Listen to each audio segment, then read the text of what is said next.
एक गांव में एक महात्मा जी भिक्षा करने आए। जरा ध्यान से सुनना महाराज परीक्षित जी।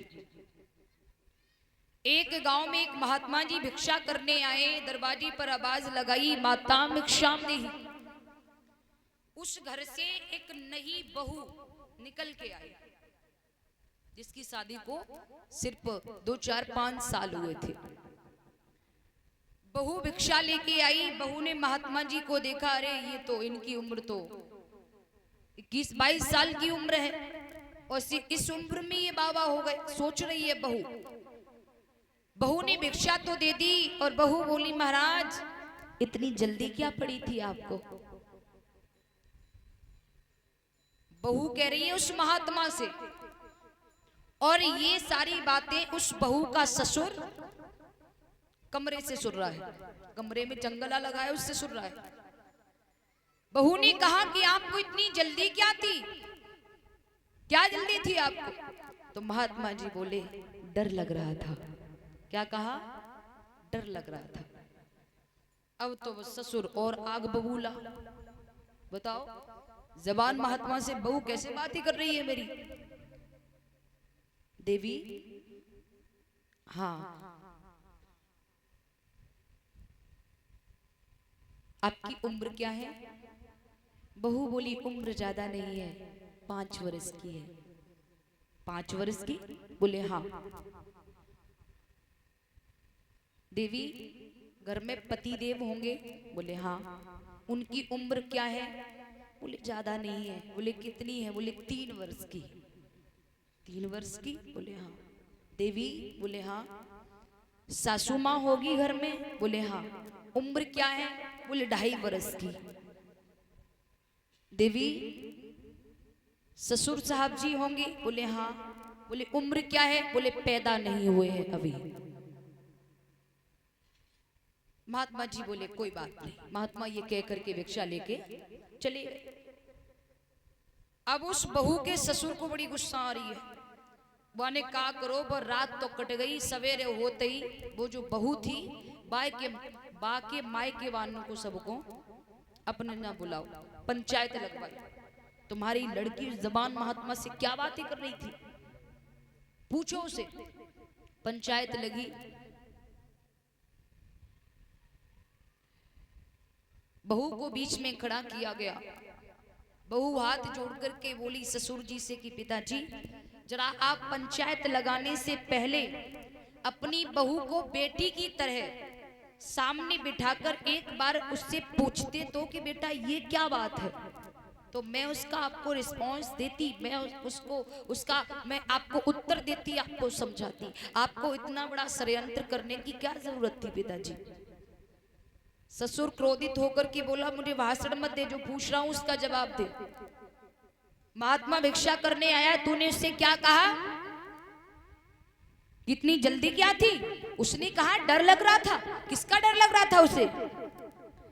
जवाब दिया है, पिताजी आप गलत मत सोचो।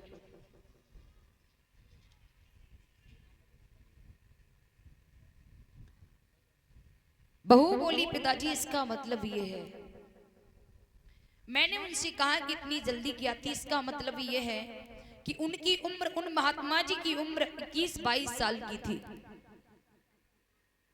इतनी कच्ची उम्र में उन्होंने वो साधु बने, उन्होंने साधु वेश धारण किया। तो मैंने उनसे पूछा कि इतनी कच्ची उम्र में आपको महात्मा बनने की क्या जरूरत थी?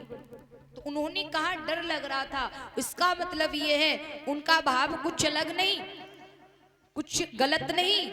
उनका भाव, कहने का भाव था कि संसार से मुझे डर लग रहा था, कहीं मैं संसार के प्रपंच में न फंस जाऊं। अगर मैं प्रपंच में फंस गया तो भगवान का भजन नहीं कर पाऊंगा।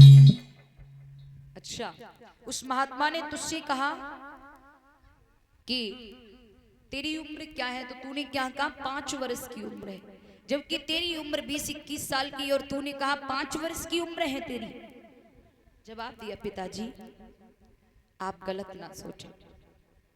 वैसे तो सांसारिक दृष्टि में देखा जाए तो मेरी उम्र 20-21 साल की है, लेकिन पिताजी वो उम्र नहीं है, वो जिंदा होते हुए नित्य हम मरते रहे हैं। सार्थक उम्र वही है पिताजी जब मैंने एक गुरु का समागम लेकर के, एक गुरु का संग लेकर के मैंने सत्संग में जाना प्रारंभ किया है, गुरु का संग करना प्रारंभ किया है। वो सिर्फ 5 वर्ष हुई है हमें, इसलिए वो 5 वर्ष ही जीवन की सार्थक उम्र है। वैसे तो सारी नाशवान उम्र गई है, व्यर्थ की उम्र गई है। अच्छा, तूने कहा तेरा पति 3 वर्ष का है, बोली पिताजी यही लगा लीजिए आप। मेरे पति देव की उम्र वैसे तो 20-25 साल की है, लेकिन 3 वर्ष से वो गुरु से जुड़े हैं, गुरु का संग कर रहे हैं। सच में सार्थक उम्र तो उनकी 3 ही वर्ष की है। तूने क्या कहा कि तेरी सासू 2 वर्ष की है, बोले हाँ पिताजी, आपको बुरा ना लगे, इसमें कोई संदेह नहीं है। सांसारिक की उम्र तो माताजी की 40-45 वर्ष की है, लेकिन सच में पूछा जाए सार्थक उम्र तो मैया की सिर्फ 2 वर्ष की है, जो 2 वर्ष से उन्होंने गुरु का समागम पाया है, संग पाया है।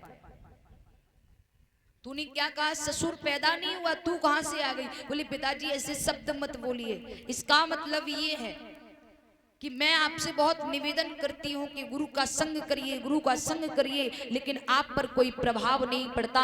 सच में सांसारिक दृष्टि में तो आपकी उम्र 50 के लगभग है, लेकिन हमारी दृष्टि में सच में पिताजी आप अभी तक पैदा भी नहीं हुए हैं, क्योंकि आपके जीवन में किसी गुरु का संग नहीं है, सदगुरु का समागम नहीं है।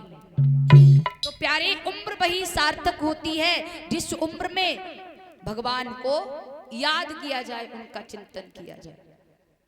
बोलिए गोविंद भगवान की।